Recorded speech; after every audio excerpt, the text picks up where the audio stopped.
하여튼 오늘 도덕경을 시작하는데 참 영광이에요, 개인적으로는. 왜냐면, 저 같은 사람이 어떻게 도덕경 강의를 해요. 근데 사실은 굉장히 부담스러웠어요. 왜냐면, 왜 부담스러웠냐면, 예를 들어서 명리다 그러면 아무거나 질문하세요. 아무거나 질문하세요. 그리고 질문을 받아서 설명하면 되는데, 이거는 아무거나 질문하세요. 할 수 있는 성질의 것이 아니에요. 그러니까, 어찌됐든, 스님 덕분에 기회를 주셔서 영광이고, 제가 일방적으로 도덕경이 뭐다, 뭐 이런 거보다는, 혹시나 중간중간에 궁금한 게 생기면 질문을 하세요. 그래서 토론하는 게 좋잖아요. 저는 그런 게 좋아요. 막 일방적으로 뭐 이렇다 저렇다 뭐 이런 거보다는. 근데 토론할 게 참 많아요. 생각하시는 것보다. 근데 이제 가만히 생각을 해보세요.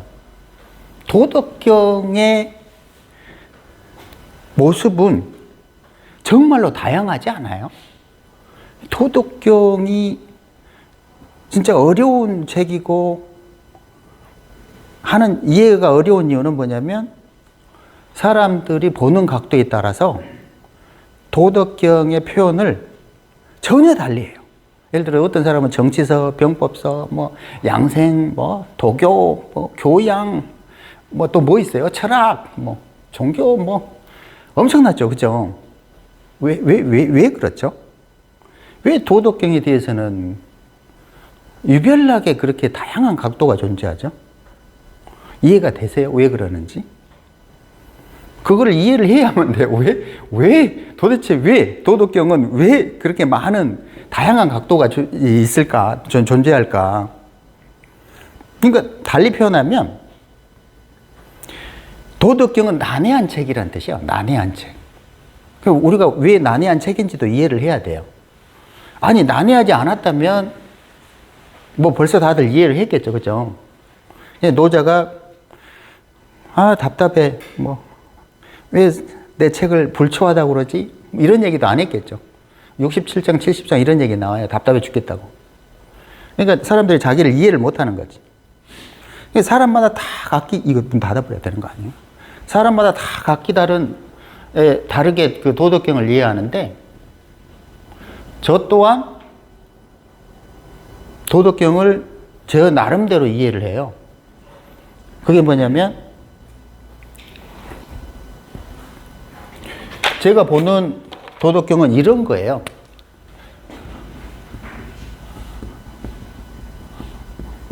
빅뱅 이전하고 빅뱅 이후예요. 혹시 보이세요? 뭐 안 적어도 돼요. 그러니까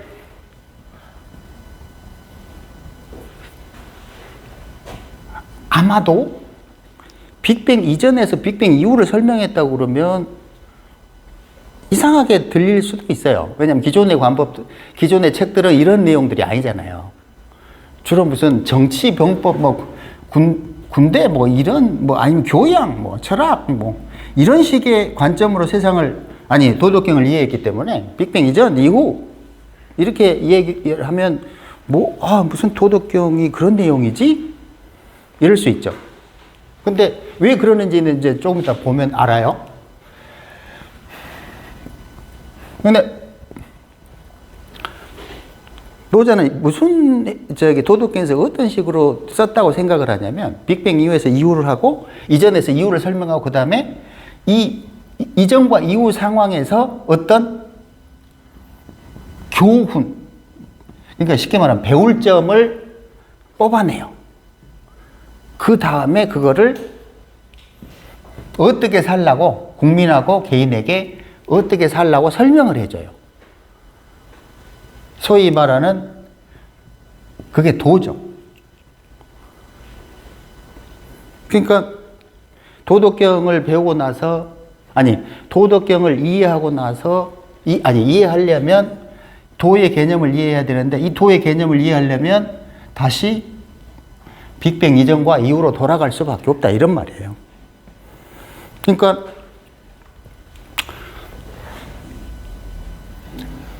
도덕경을 이해하는데 두 가지 방법이 있는데, 시간의 순차적인 흐름이 있고요. 시간을 역으로 돌려보는 거예요. 시간의 순차적인 흐름이라는 건 뭐냐면, 가만히 빅뱅 이전에서 빅뱅 이후 우주가 생기고, 은하가 생기고, 그 다음에 태양계가 생기고, 지구가 생기고, 그 위에 내가 있고, 이런 과정하고, 다시 지금 현재 내가 있고, 뒤로 막 돌려보는 거죠. 그래서 빅뱅 이전으로 돌아가요. 두 가지 방법인데, 어찌됐든, 노자가 도덕경을 쓴 이유는 극히 명확해요. 자, 그 이유를 한번 비교를 해 봅시다.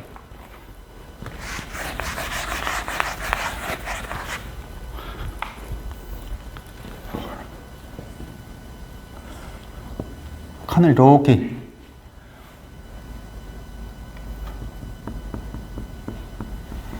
우주 자연하고 인간하고 이 행위가 너무도 틀린 거예요. 우주 자연의 행위는 극히 자연스러워요. 이걸 노자는 무의라고 그랬잖아요. 그죠? 굉장히 순차적으로 흐르기 때문에 뭐 거스를 게 없는 거예요. 그리고 만물을 위롭게 해요. 억지스러움도 없어요. 당연히 막힘도 없죠. 우리가 평소에 만들어낸 원한이나 업보나 고통이나 이런 것도 없어요. 그런데 인간 행위는 이 노자가 보기에는 그렇지 않은 거예요. 첫 번째는 이기적이에요. 그러니까 만물을 이롭게 하는 도의 행위하고는 전혀 반대로 개인을 이롭게 해요. 자기를 이롭게 하는 거죠. 당연히 이기적이잖아요. 그렇죠? 그리고 당연히 집착을 하면서 시간을 거스르려고 그래요. 그러니까 주어진 시간에 만족을 못하니까 그 의미는 달리 표현하면 그 주어진 시간을 거부하는 거예요. 만약에 시간을 순응한다고 그러면 고통이라는 건 존재할 수 없는 거죠. 맞잖아요? 그러니까 노자가 보기에는 이 인간의 행위들이 마음에 안 드는 거야. 마음에 들겠어요? 자기가 보기에는 이게 맞는데, 우주 자연의 법도가 맞는데, 인간의 행위들은 그거하고 달리 정반대로 행동을 하더라.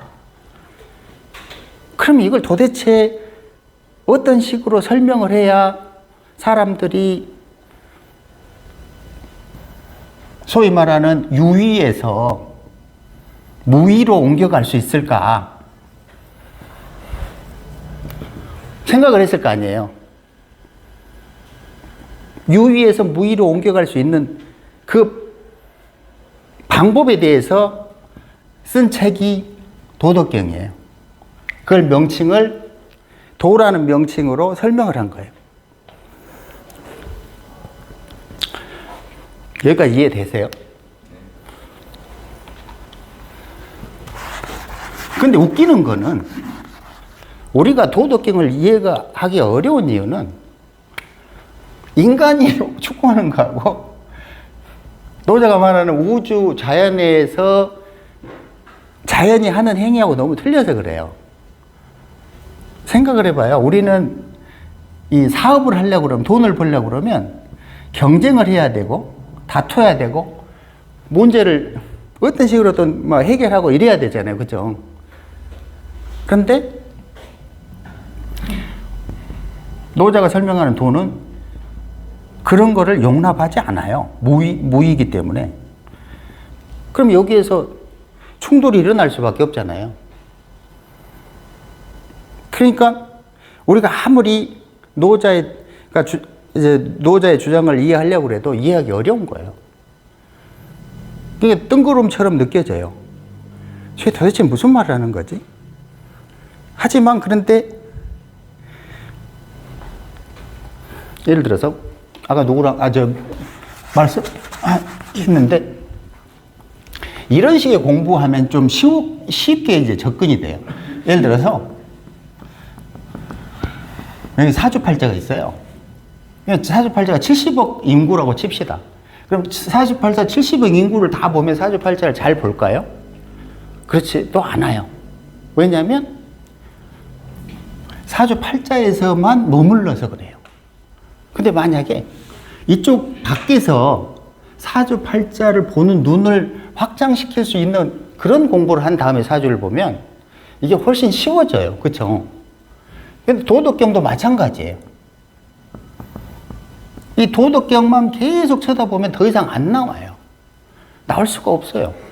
근데 만약에 도덕경을 이해할 수 있는 무언가의 다른 거를 공부를 한 다음에 도덕경을 보면 굉장히 쉬워져요.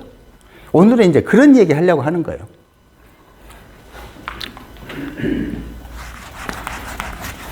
도덕경의 구조가 보통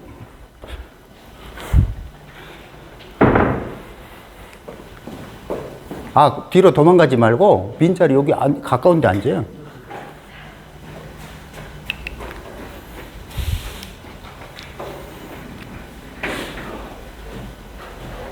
도덕경의 구조를 어떤 식으로 설명하는지 혹시 아세요?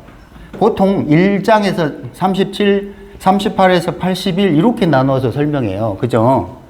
어떻게 설명하냐면 1장에서 37은 도, 38에서 81은 덕 이런 식으로 설명하는데 혹시 그 전체 내용을 이렇게 보신 적 있으세요? 그러면 내용이 뒤죽박죽이에요. 저게 저렇게 나눠져 있지 않아요. 근데 난 그걸 보면서 저렇게 분류하는 걸 보면서 사실 나름대로 이해가 안 가요. 아니 어떻게 저게 37장까지 도고 38장부터는 덕이지? 내가 보기에는 뒤죽박죽, 처음부터 끝까지 뒤죽박죽이거든요. 저걸 어떻게 저렇게 나누지? 근데 만약에 내가 노자였다면 도덕경을 이렇게 썼을 것 같아요. 어떻게 썼냐면 빅뱅 이전, 빅뱅 이후, 그러니까 이제 국가의 배울 점, 개인의 배울 점, 그 다음에 기타 등등. 거기에 보면 이제 정치, 전쟁, 뭐 군대 뭐 이런 거 나오는데 거기에 한 15장쯤 돼요. 그건 다 잡설이에요. 근데 그 핵심은 뭐냐면 죽이지 말라예요. 그 내용은 그 범위를 벗어나지 않아요. 왜 죽이지 말라냐면 인간이 감히 네가 뭔데 왕 따위가 백성을 함부로 죽일 수 있냐예요. 말이 안 되잖아요. 그죠? 근데 그 외의 내용은 뭐냐면 빅뱅 이전이 대충 한 11장 이 정도예요. 그리고 빅뱅 이후가 뭐 17장, 20장 이 정도예요. 거기에 뭐 순환, 대칭, 그 다음에 국민들의 교훈, 개인의 교훈, 그 다음에 시간. 그러니까 도덕경에 무슨 시간이 있지라고 이제 하실 거예요. 근데 분명히 있어요. 오늘 안 될 거예요. 아마 시간상으로. 다음엔 도덕경에 시간이 굉장히 많이 나와요. 20장이나 나와요. 그리고 나머지가 정치 아까 15장. 이래가지고 한 81장 되는데 앞으로 제가 이제 책을 내게 되면 저런 식으로 낼 거예요. 빅뱅 이전, 이후, 교훈, 잡스러운 정치 군대 이런 식으로요. 자, 그런데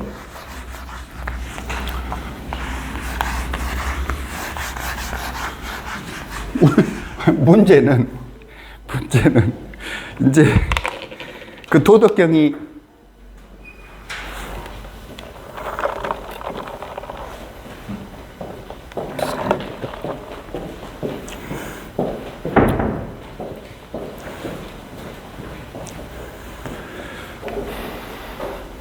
아니 가까이 와요.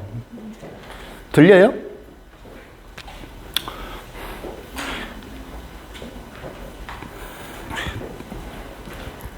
도덕경을 이해하기 어려운 게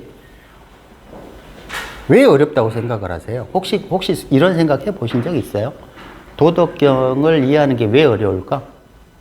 혹시 그런 생각 해보신 적 없어요? 왜 어렵지? 도덕경이 뭐 예를 들어서 1. 중국어로 써 있다. 중국어로 써 있어서 어려울까요? 제가 중국에서 살아서 중국 사람들한테 도덕경을 보여주고 물어봤어요. 혹시 이게 무슨 말이야? 몰라. 알 것 같은데. 중국 사람들도 몰라요. 그럼 중국 사람이니까 중국말 하니까 도덕경 이해할 것 같죠? 아니요. 못해요. 그러면 두 번째는 노자가 말 그대로 노땅이야. 오래됐어. 그래서 생각이 달라. 근데 왜 어떻게 3000년이 지나면서 아직도 노자를 읽고 있어요? 그러면 꼭 노땅이라고 볼 수도 없잖아요. 아니 근데 왜 어려워요? 아니 혹시 입만 다물고 계시지 말고 왜 어려운지 혹시 그런 생각 안 해보셨어요? 왜 어려운지? 왜 어려울까요? 관점이 전혀 달라요. 노자는 아까 이야기한 대로 우주, 지구, 자연, 뭐 빅뱅 이전 이후 이런 걸 하고 있어요. 설명을. 근데 인간은 언제 돈 버나 이거 하고 있어요. 이게 매칭이 안 되는 거예요. 이게 인간은 유의를 해야 된다고 생각을 하는데 노자는 무의를 설명해 버려요. 그러니까 이게 어렵다고 느낄 수밖에 없어요. 근데 여기 내 설명을 했죠. 지금 무슨 말을 하고 싶어서 이러는 거냐면 도덕경이 참으로 난해한 책이고 그걸 이해하기 어려운 이유는 노자는 우주, 지구, 자연에 대한 원리를 순환 과정을, 시간의 흐름을 이런 걸 설명했는데 인간은 맨날 유의, 돈 언제 버려, 언제 취직해 뭐 이런 물질의 세상만을 이야기하고 있으니까 서로 매칭이 안 돼. 근데 도덕경을 계속 읽어봐야 그걸 1000번을 읽어도 머리가 확장이 안 되기 때문에 더 이상 이해를 못 해요. 근데 만약에 도덕경 밖에서 무언가를 관찰하고 그거를 도덕경에 대입해서 도덕경의 뜻을 추론하다 보면 훨씬 빠르게, 훨씬 명확하게 이해할 수 있다 이거예요. 그게 뭐냐? 이제 그런 얘기를 하려고 하는 거예요.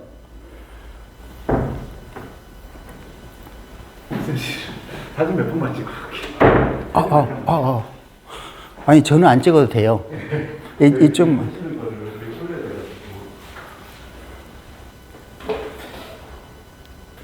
예를 들어서 이제 지금 오늘 하려고 하는 게 이거예요. 도덕경을 이해하는데 도덕경을 좀 폭넓게 이해하려면 그리고 도덕경의 근원적인 뜻을 이해하려면 도덕경에 머물지 말고 도덕경 밖에 있는 것들을 이해해서 그 다음에 도덕경을 살펴보자 이런 개념이고 그것들이 무엇이 있는지에 대한 설명을 하려고 하는 거예요. 예를 들어서 보세요. 성인이라는 게 있어요. 성인. 그죠? 성인의 혹시 그 성자 이렇게 생겼죠? 그 뜻을 보면 이렇게 생겼죠? 귀, 입. 입 뭐예요? 밑에 자? 임이지. 맨날 내가 천지창조 무한웅축 그죠? 빅뱅 이전 이런 얘기 하는 임이 있어요. 그죠? 신기하지 않아요? 그러면서 성인이야. 그 사람들은 이 성인을 어떻게 이해하냐면 사람으로 이해해요. 사람으로. 그러니까 해석이 코미디가 되는 거야. 사람이 아니라 우주의 법도를, 우주의 주인을, 천지창조의 그 도를 성인이라는 걸로 표현해요. 그리고 저게 나중에 보면 알겠지만 시간이라고, 시간. 근데 또 시간이라고 볼 수도 없어. 머리 아픈 이야기들을 지금부터 해야 돼. 그런데 사람들은 저걸 사람으로 하는 순간에 도덕경은 천지창조 어쩌고 하다가 해석은 사람이 성인이 뭐죠? 설마 사람 중에 성인이 있다고 생각하세요? 성인이 어디 있어? 사람 중에 그냥 쓰레기들만 있지. 난 사람을 믿지 않아요. 뭐 이러는 게 아니 중력으로 대칭이 깨진 사람이 무슨 재주로 균형을 맞추냐고. 종교에서 양쪽에 대칭을 맞추려 하는 인간이 할 수 있다고? 못해. 이미 대칭이 깨진 상태로 나왔는데 못하는 거죠. 근데 처음에는 천지창조 어쩌고 하다가 나중에 보면 성인을 사람으로 해석해버려. 그러니까 문장이 그때부터 이제 엉망이 돼버려요. 그래서 이제 도덕경이 어려운 거야. 근데 지금 우리가 도덕경을 좀 쉽게 이해하려면 반드시 몇 가지에 대해서 이해를 해야 돼요. 그게 뭐냐면 시간과 공간이에요. 그리고 열과 중력이에요. 그리고 무와 대칭이에요. 또 하나는 원자라고 하는 양자 물리학 뭐 이런 식으로 양자 역학 이렇게 표현해요. 그렇다고 너무 끙끙거릴 필요는 없어요. 그렇게 이제 가만 들어보면 아 그렇겠구나 라고 이해를 하실 거예요. 자, 여기서 가장 광범위하게 다루어지고 가장 고통스러워하는 개념이 뭐냐면 시간과 공간이에요. 저거 쉬울 것 같잖아요. 별거 쉽지 않아요. 파고 들어가다 보면 반드시 만나게 돼 있어요. 시공간에 대해서. 근데 그 시공간, 열중력 뭐 이런 부분들은 제가 이제 유튜브에서 계속 어떤 식으로 표현을 했었냐면 자, 빅뱅 이전이 있고 빅뱅 이후에 시공간이 열리고 열이 생기고 이런 얘기 했었죠. 무수히 했었어요. 그죠? 그러니까 저거는 빅뱅 이전 이후에 갈라진 점이 시공간과 열이라고 막 많이 했으니까 보셨을 거예요. 근데 뭐 열, 중력, 무대칭, 원자 이런 부분에 대해서 지금까지 잘 못 보셨을 거라고. 근데 괴테가 이런 말 했어요. 혹시 이제 뭐 나중에 자기가 유일하게 숭배하는 여신은 시간이다. 이런 표현했더라고요. 그래서 내가 깜짝 놀랐어요. 저는 시간이 신이라고 생각을 했거든요. 근데 이게 신이라는 개념을 이해하려면 좀 복잡해져요. 왜냐면 신이라는 게 그 노자가 생각하는 신은 상이에요, 상. 이게 상이 뭐냐면 기준점인데 가만히 있는 기준점이 아니라 움직이는 기준점이에요. 살아있는 기준점이에요. 죽어 있는 게 아니라 살아있는 기준점인데 변함이 없어야 돼. 그런 게 뭐 있어요? 골 때린다고 이 개념들이. 쉽게 생각하면 되게 쉽지만 파고 들어가면 되게 어려운 거야. 신은 변화의 기준점이야. 그러면 변화의 기준점이니까 변화가 없어야 돼? 말이 돼? 그럼 죽어 있는 거야. 신이 죽어 있다고? 움직여야 살아있는 거잖아. 그럼 움직이면 변화가 기준점이 흔들린 거잖아. 그럼 신은 뭐지? 신은 움직이면서도 그 기준이 변하면 안 되는 거야. 에이씨. 아주 더러운 거야. 신 해먹기 힘들어. 그 신도 뭐 아무나 해먹는 게 아니라고, 그게 결코. 그게 상이라고. 그러니 우리가 저걸 이해하는 게 얼마나 어렵냐고. 그럼 뭔가 분명히 도덕경 보다가 뭐지? 이라고 하고 딱 질문을 하는 거지. 그럼 도가 무엇입니까? 뭐, 상이 무엇입니까? 상은 변함이 없는 거야. 그럼 죽은 거네요? 뭐라고 대답할 거야? 살아있는 거야. 그럼 흔들리는 거네요? 뭐라고 대답할 거야? 그죠? 결코 쉽지 않아요, 개념들이. 그러면 그 개념을 잡으려면 우리가 가장 먼저 뭘 먼저 해봐야 되냐면 양자역학, 양자물리학이라는 거에 대해서 먼저 해봐야 돼요. 왜냐하면 양자는 이 세상의 가장 작은 단위예요. 이게 옛날부터 있었어요. 원자에 대해서 계속 사람들이 연구하잖아. 이 세상을 어떻게 만들어졌을까? 그 가장 작은 단위 뭐냐? 뭐 물이다, 풀이다, 사원소다, 뭐 공기다, 뭐 들어보셨죠, 그죠? 그러다가 중세 혹시 레베누크라고 들어보셨어요? 레베누크? 그 레베누크라는 그 사람이 뭘 한 사람이냐면 미생물 사냥꾼이에요. 그러니까 유일하게 현미경으로 미생물이 움직이는 걸 관찰한 사람이에요. 그 전에는 이 조그만 세상이 안 보였어요. 미생물의 존재도 몰랐어요. 근데 저거를 그 현미경으로 미생물들이 움직이는 걸 처음으로 관찰한 사람이에요. 뭐 파스테르 나오죠, 그죠? 파스테르, 레베누크 이런 사람들이 다 미생물 사냥꾼들이에요. 그 드디어 처음으로 기존의 큰 세상만 보다가 굉장히 보이지 않는 세상이 있다는 걸 안 거야, 그때서야. 그게 얼마나 중요한 일이에요, 안 그래요? 근데 그보다 훨씬 작은 세상이 원자의 세계예요. 뭐 그걸 확대하면 뭐 동전 하나와 지구 크기인가 하여튼 그 유튜브 보세요. 원자의 세계를 이제 비율을 확대해 보면 뭐 그런 식의 표현을 해요. 그게 무슨 말이냐면 이 원자의 세계 되게 간단해요. 구조는 말도 못하게 간단해요. 복잡할 것도 없어. 어떻게 생겼냐면 여기에 원자핵이 있어요. 이 원자핵에는 양성자와 중성자가 있고요. 여기에 전자가 있어요. 되게 간단하죠? 이것들이 막 작용해가지고 뭘 어쩌고저쩌고 한다고 막 설명을 해요. 근데 어찌됐든 저거의 구조는 저런 식으로 간단해요.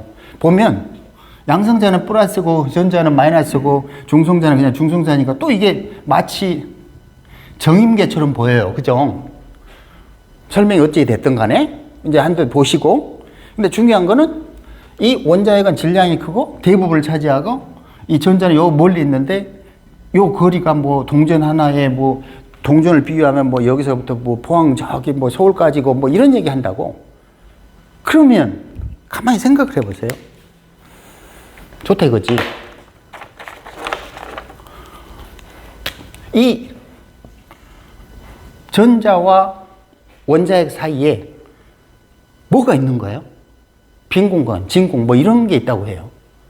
이게 뭐죠, 그러면? 이 공간은 도대체? 이게 우리가 이 세상을 이해하는 가장 핵심적인 거예요. 아주 아무것도 아닌 것 같은데 내 눈에는 저게 굉장히 중요하게 보여요. 저 사이에 비어 있다는 게.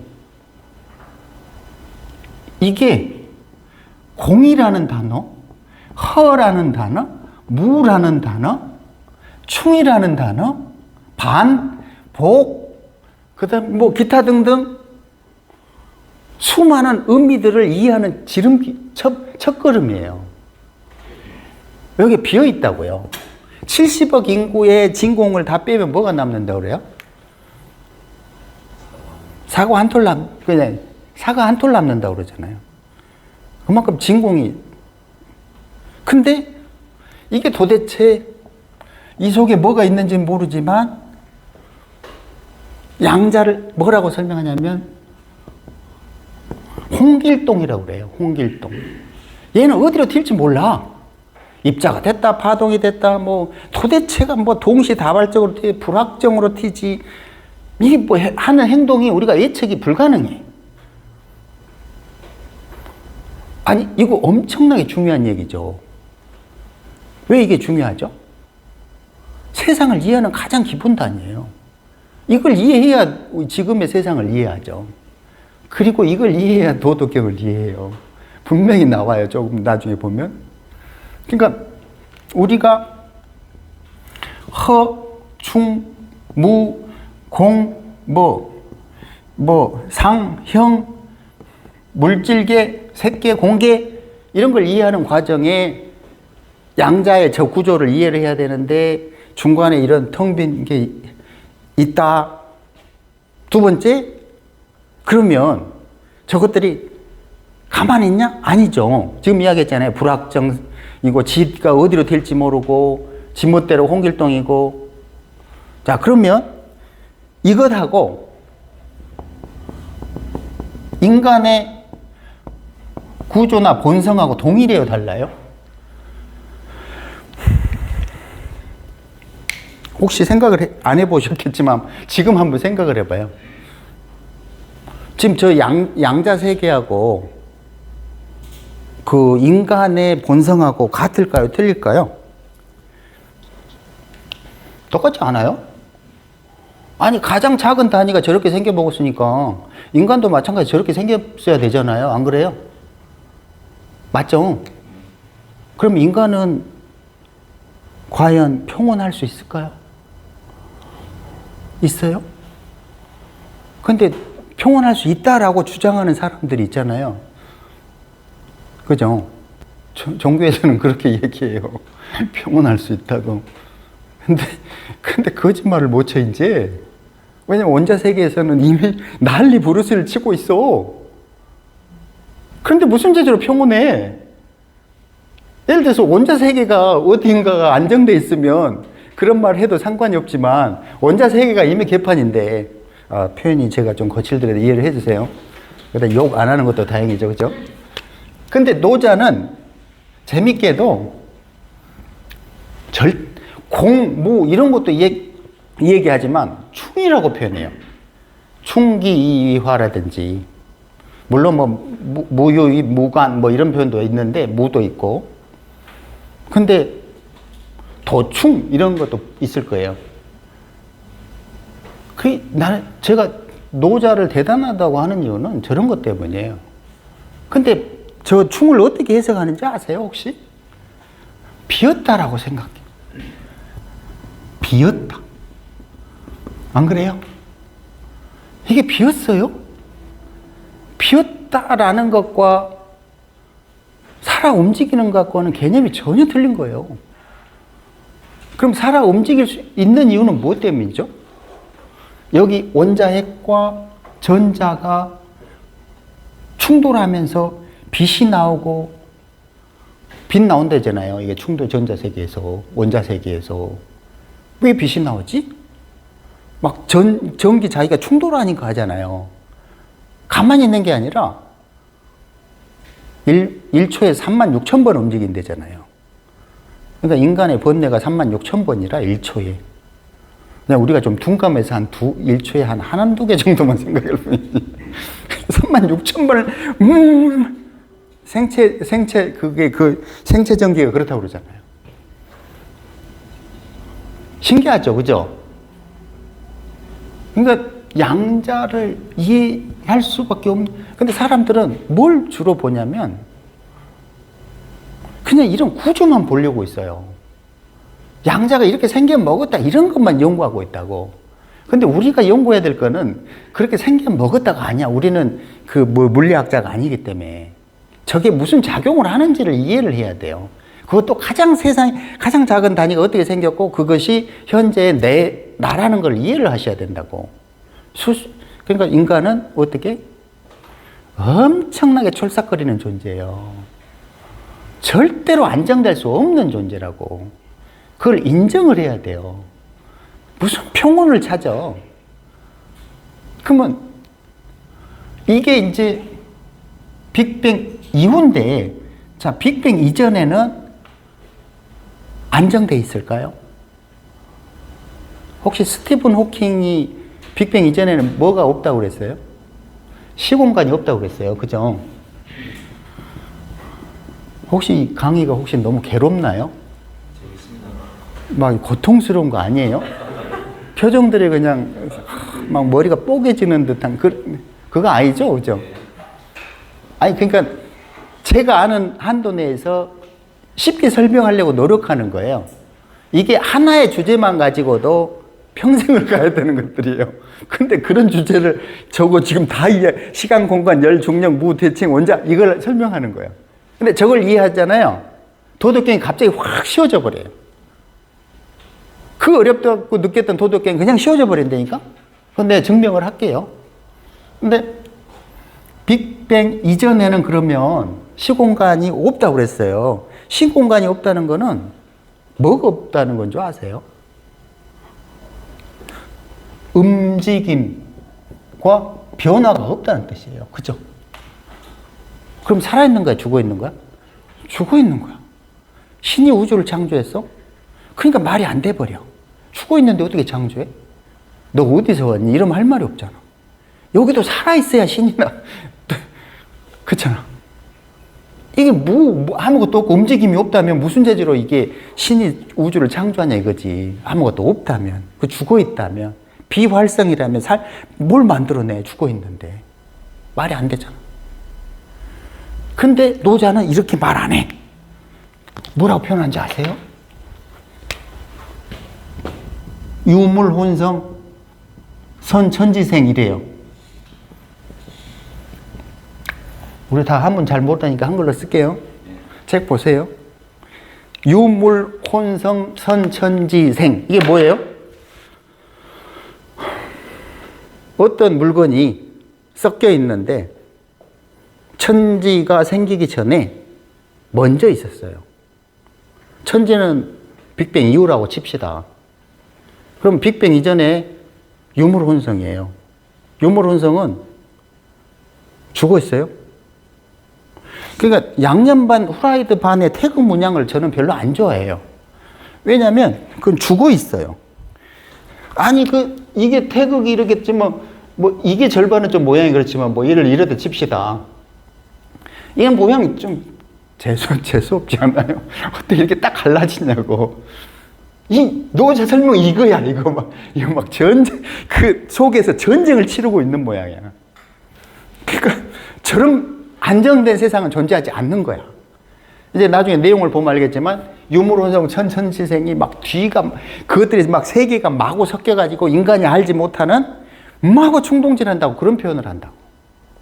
그럼 여기에서 무라는 개념이 없다는 개념이 빅뱅 이전에도 유일하게 노자는 유물혼성이라고 선천지생이라고 살아있다고 마구 움직인다고 이렇게 표현을 한다고. 전혀 틀리죠. 관점이. 스티븐 호킹은 시공간이 없다고 그랬어요. 근데 노자는 유물혼성이라고 그래요. 그 표현이 굉장히 자세해요. 이제 오늘 적어도 임수 개수까지는 하려고 하는데 시간이 되려나 모르겠지만 시간 외우면 굉장히 디테일해요. 표현이. 근데 이제 막 표현이 하도 디테일한 게 이게 뭔 말인지 뭐 이런 걸 잘 모를 뿐이지. 여기 그럼 이해를 해봅시다. 상이라는 존재, 도라는 신이라는 시간이라는 예를 들어서 얘를 신이라고 칩시다. 이해하기 쉽게. 신이라는 존재는 어떤 존재여야 되냐면 변화의 기준점이면서 유물혼성으로 살아있어야 돼요. 맞죠? 죽으면 안 돼요. 신도. 무슨 말이냐면 움직여야 돼. 첫 번째는. 근데 움직이면서도 변화가 없어야 된다니까? 이게 신의 모습이에요. 그런 신 혹시 보신 적 있어요? 혹시 고무신 보셨나? 골 때리는 거야, 이게. 그냥 환장하는 거지. 그러니까 도가도 비상도 할 때 비상도의 상이 겉으로 보면 되게 쉬운 글자인데 항상 뭐 이런 글자인데 파고 들어가면 골빠개지는 글자예요, 그거. 안 그래요? 골빠개지죠? 뭐야, 저게 도대체. 아니, 내 말이 틀렸어? 아니잖아. 뭘 하는 거에서는 유가 나올 수 없다고 그래버리잖아. 그런 말 많이 봤잖아. 그런 사람 많아요. 뭐, 무슨 중국에 뭐 누구 있는데, 무는 없은 거니까 유는 없는 거야. 뭐 이런 식으로 표현을 한다니까? 그런 무는 없으니까 유는 나올 수 없다는 식으로 이런 식으로 한다니까? 그럼 유가 나오려면 이 무에는 또 살아있어야 되는 거고, 살아있는데 이게 나중에 살아있음이 어떤 식이냐면 요 대칭하고 연결이 돼요. 자, 봅시다. 이제 여기까지 양자에 대해서 대충 이해를 하시겠어요? 생각 외로 양자 어렵죠, 그죠? 그러니까 양자의 구조가 어려운 게 아니에요. 양자의 구조를 통해서 우리가 습득할 개념들이 어려운 거죠. 왜냐하면 아니 노자는 유물운송 선천지성이라고 해버리고 어떤 사람은 시공간은 빅뱅 이후에 생겼다고 해버리고 도대체 그러면 빅뱅 이전에는 살아있는 거야? 죽어있는 거야? 움직이는 거야? 멈춰있는 거야? 만약 그게 그걸 하지 않으면 뭐라고 그래야 되지? 분석해내지 증명하지 않으면 설명하지 않으면 말할 수 없는 것들이 하도 많아. 신의 존재 유무부터 시작해서 한둘이죠. 저거에 의해서 신이 결정될 것인데, 그죠? 그 다음에 자, 근데 중요한 거는요. 혹시 이 양자에서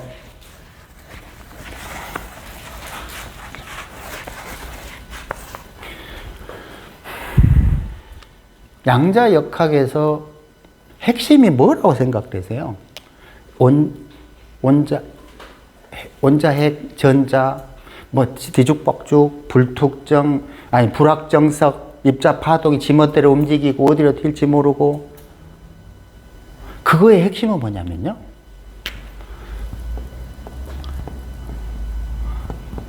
움직임이에요. 변화예요. 우리는 그냥 이것만 이해하면 돼요. 전자가 어떻게 움직이고 이런 건 우리한테는 중요하지 않아. 왜냐면 우리는 그걸 이해할 머리가 없어. 그러니까 그런 게 중요한 게 아니고, 저 원자의 세계에서 우리가 이해할 거는 움직이고 있다는 거야. 움직여서 변화한다는 거야. 엄청 중요하지 않아요? 움직이고 변화한다는 거는 왜 중요하냐면 이 세상 이치를 알려면 움직임을 이해해야 돼요. 안 그래요? 가만히 생각해 봐요. 주식이 어떻게 변하지? 집값이 오를까 내릴까? 내 몸이 어떻게 될까? 기타 등등? 그거 뭘로 판단하죠? 움직임으로 판단하잖아요. 안 그래요? 그러니까 만물의 척도가 움직임이죠. 움직임을 모르는데 무슨 재지로 부동산 가격을, 경제 상황을, 전쟁할 건지 말 건지 알아요? 모르잖아요. 그러니까 움직임의 방법을, 움직임을 이해를 해야만 돼요. 그러니까 양자에서의 우리가 배워야 될 거는 움직임이 한시도 멈추지 않고 1초에 36,000번, 이건 모르겠어요. 이게 생체 리듬이고 계속 충동질하고 움직여서 변화를 하고 있다. 이런 걸 이해를 하셔야 되는 거라고. 그게 결론적으로 뭘 만들어내죠?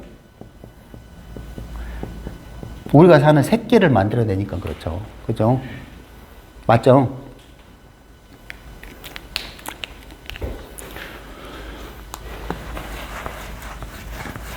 결론적으로 노자의 도덕경을 이해하는 과정에 머리에 장착해야 될 건 뭐냐면 움직임에 대한 것들이에요.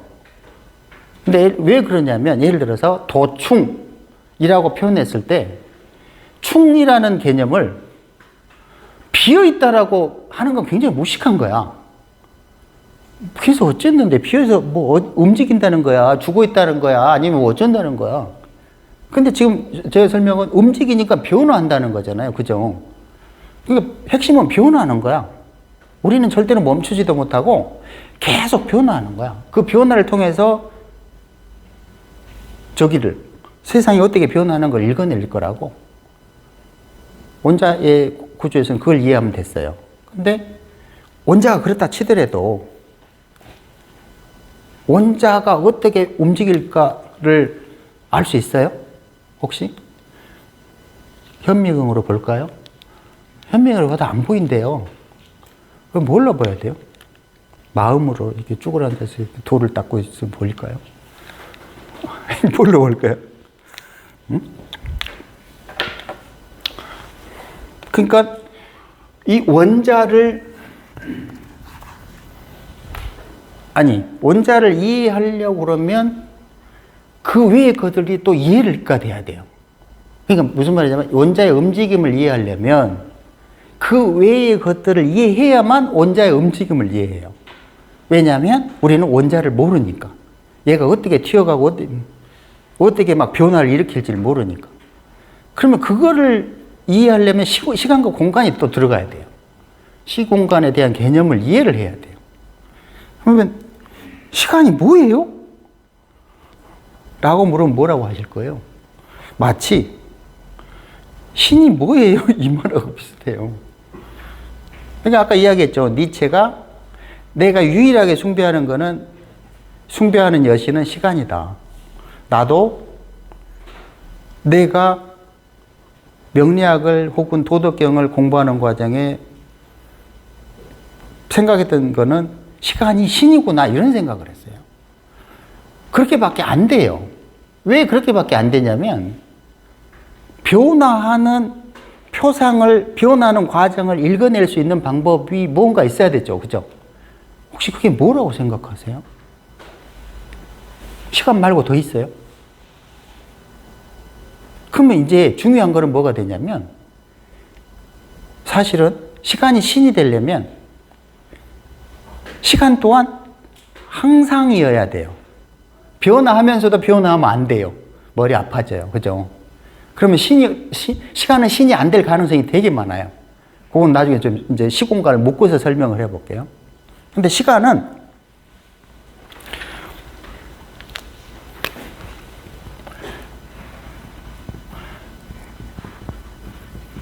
변화하는 수다 뭐 이런 식의 이야기를 해요. 그리고 다양한 표현들이 있어요. 아까 말한 아까 괴테 같은 그런 표현들. 그러니까 누구는 또 쇼펜하우 이런 얘기를 해요. 물질과 인간 사이에 존재하는 척하는 일종의 인간이 만들어낸 뇌의 창조물이다. 이런 얘기도 하고 그래요. 그러니까 뭔가 달리 표현하면 무형 변화를 끌어내는 게 시간이다. 이런 표현이에요. 쉽게 말하면. 또 어떤 사람은 시간은 어떤 사건이 뒤죽박죽이 아니라 체계적으로 발생할 수 있도록 해주는 거라고 이야기를 해요. 그러니까 무슨 말이냐? 이게 우리가 동시다발적으로 뭔가를 할 수가 없잖아요. 잠도 자고 책도 보고 영화도 보고 여행도 다니고 이걸 동시에 할 수 없잖아요. 그러니까 그 사건을 잘게 쪼개내주는 게 시간이라는 뜻이에요. 맞죠? 그죠? 맞아 보이죠? 근데 이제 아까 이야기한 대로 이게 과연 신처럼 항상인가? 요거 문제에 대해서는 항상 머릿속에 생각을 해봐야 돼요.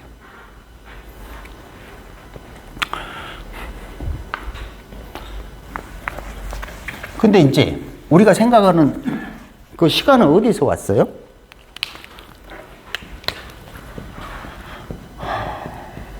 결론적으로는 물리학적으로 이해하는 시간은 빅뱅 이후에 왔어요. 맞아요? 그리고 이 시간은 공간과 함께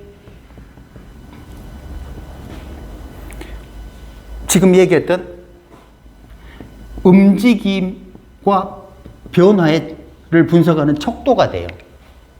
고로 시간은 움직임을 필요로 하겠죠. 그죠? 시간은 움직임과 변화를 필요해요. 무슨 말이냐? 움직임과 변화가 없으면 시간은 의미가 없다는 거예요. 존재 의미가 없어요. 맞죠? 또 움직임은 당연히 시간이 필요해요. 왜냐면 그 움직임을 쪼개줘야 되기 때문에. 뒤죽박죽일 수는 없잖아요. 유물혼성으로 도대체 어디가 어둡고 밝은지도 구별 못하고 섞어서 하나라고 하는 노자의 그런 표현으로는 우리는 도저히 살 수가 없는 거야. 어떻게 살아? 막 뒤죽박죽 막 전기 빛이 막 하듯이 살 수가 없잖아. 그죠? 근데 빅뱅 이후에는 시간은 움직임을 변화를 규정하고 그 움직임과 변화는 시간 때문에 존재하고, 그죠?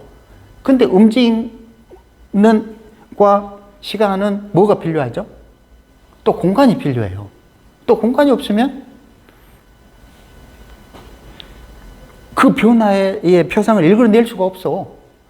아니, 이제 공간이 없는데, 예를 들어 지구가 없어. 지구가 없는데 변화한 거 읽어낼 수 있어요? 없잖아. 복잡하죠?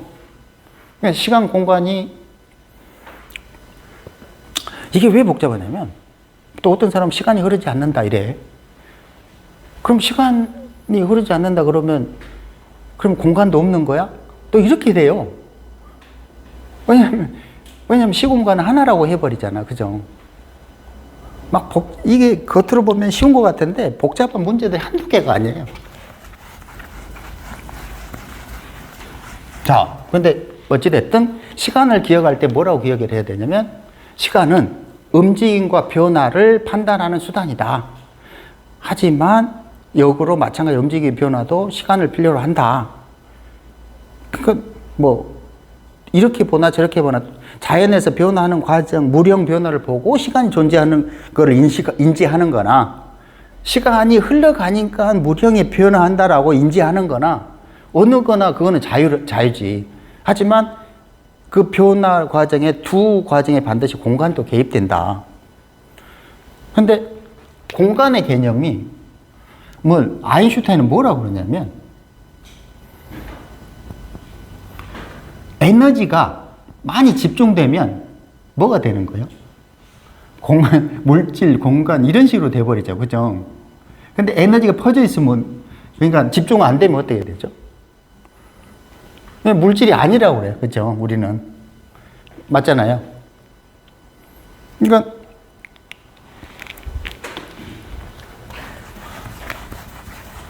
예를 들어서 이렇게 이해를 해봅시다.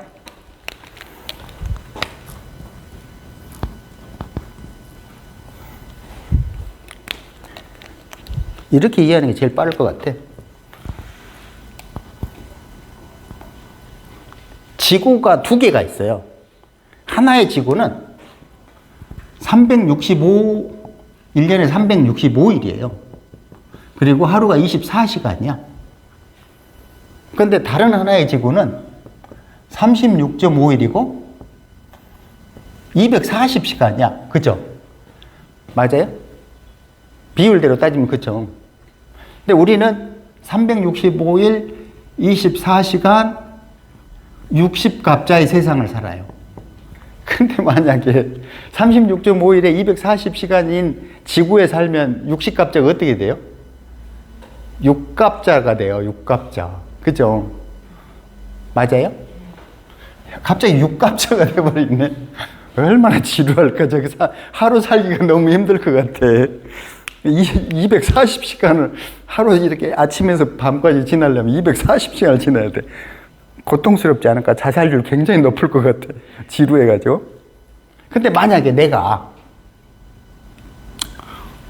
365일인 지구에만 살았어요.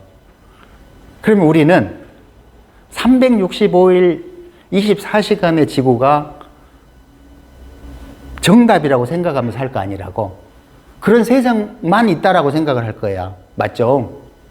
근데 만약에 오늘 갑자기 문명이 발전해서 우주선을 타고 어느 때를 갔더니 36.5에 240일에 6갑자밖에 없는 곳에 살게 됐어.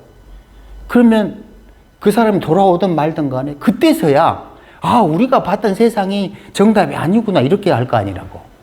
정답이라는 게 이제 마치 항상의 신이 아니구나라고 그때서야 이해하게 돼요. 우리는 지금 365, 24시간 정답이라고 알고 있잖아. 지구가 이제 중력으로 점점 무너지면 나중에 365일이 아니라 24시간이 40시간이 되고 뭐 이런 식으로 될 거라고. 그럼 지금까지 60갑자는 어떻게 되는 거야? 무용지물이죠. 그죠? 그냥 생각해보니까 시간의 척도일 뿐이야. 현재의 시간의 척도일 뿐이지 그게 진리가 아니라고. 맞잖아요. 그죠? 근데 만약에 36.5로 안 갔으면 이 세상이 진리라고 생각을 했겠지. 자, 무슨 말을 하냐면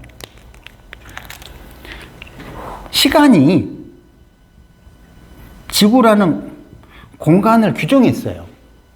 즉, 움직임을 규정했죠. 그죠? 시간이 공간의 움직임을 규정한 거 맞아요? 맞잖아요. 맞아요. 여기도 시간이 공간의 움직임을 규정했어요. 그럼 뭐지 이게?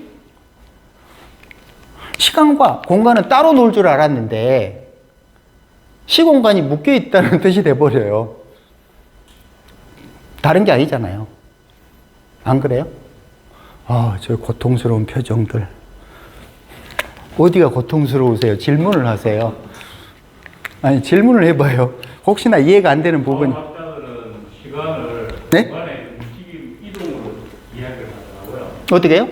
차원을 1차원, 2차원, 3차원, 4차원 이런 네. 이야기하는 학자들 이야기는 네. 시간이라는 개념을 공간의 이동, 움직임으로 설명을 하더라고요. 그렇죠. 움직임이죠, 당연히. 그 시공간이라는 자체는 너희들이 봤을 때는 묶여 있는 거죠. 그렇죠. 당연히 묶여 있죠. 지금 제가 그걸 설명하려고 했던 거예요. 시간과 공간은 분리될 성질의 것이 아니라고 아인슈타인이 설명하잖아요. 떨어질 수 없다는 거죠. 그러니까 시간이 흘러가니까 물형이 변화하니까 지구만을 가만히 놓고 보면 시간이 공간을 만든 것처럼 보였어요. 그렇죠? 왜냐하면 비교 대상이 없으니까. 근데 이걸 비교를 하게 되면 황당하게도 시공간이 묶여있게 똑같은 거라고 돼버린 거죠. 왜냐하면 여기가 시간이 360일로 흐르니까 공간이 이렇게 물형 변화가 생겼을 거라고 생각한 거예요. 고로 시간이 신이라고 생각했던 거죠. 근데 저기 갔더니 시간이 36.5에 240시간을 흐르고 있다는 거예요. 그 딱 비교를 하는 순간에 원래 시간은 신이 아니네. 이렇게 된다는 거죠. 시간이 공간을 결정하고 공간이 시간을 결정하고 시공간이 뭘 결정하죠? 움직임을 결정한 거야. 변화를 결정한다고. 그래서 시공간이 다른 게 아니라 같은 거라고 하잖아요. 그러니까 시간과 공간의 차이점은 어쩌면 에너지가 더 뭉쳐있냐 덜 뭉쳐있냐 이런 개념이 밖에 안 된다는 거예요. 중력이 강해지면 시간이 당연히 느리게 가겠지. 무거워지니까. 그죠? 늙으면, 근데 왜 늙으면 시간이 빨리 가지? 늙으면 시간도 느리게 가야 되는데, 그죠? 죽을 날이 빨라지는 건가? 그러니까 머릿속에 이제 이해를 해야 될 건 뭐냐면 시간과 공간이 분리되어 있는 것처럼 생각이 되는데 분리되어 있지 않다예요. 시공간이 분리되어 있지 않다? 그럼 시간이 신이 아니라고. 시간의 기준점이 변할 수 있다는 거야. 시간이 기준점이 변한다는 건 신의 기준에서 탈락되는 거예요. 맞죠? 안 그래요? 그죠? 고로 내가 생각했던 시간이 신이었구나 말은 명리 개념에서만 필요한 거예요. 명리 개념에서만. 종교 철학 이런 쪽에서 통용되는 그런 개념, 그 노자가 말한 상이라는 개념의 신이 아니에요. 그러니까 종교에서의 시간은 균형을 완벽하게 유지하는 신을 찾는 거예요. 시간은. 근데 명리학에서의 시간은 뭐냐면 사건을 잘게 쪼개서 변화하는 표상을 읽어낼 수 있는 방법이에요. 이해돼요? 혹시 지금 몇 분 지난 거야?